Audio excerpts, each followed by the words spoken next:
আল্লাহ বলে, বান্দা আমার মতো দয়ালু মনিব থেকে কেড়ে তোরে আলাদা করে দিল।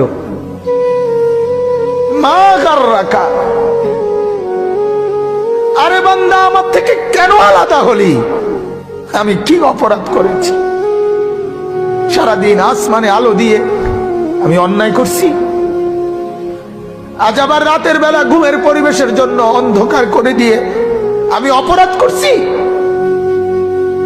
মা গাররাক, এই যুবক, তোমার কাছে তোমার মালিক অপরাধ কি করছে বল না বেটা,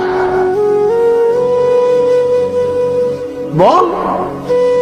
কেন সেজদা করলি না ভাইয়া? আল্লাহ তোমার কাছে কি অন্যায়টা করছে? কি অন্যায়, কি না দিছে মালিক? মা গাররাকা বিরাব্বিকাল কারীম, এটা আল্লাহর ডাক।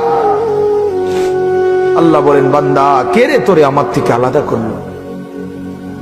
কেন রে তুই আমারে ছাড়লি? আমি কি দোষ করছি?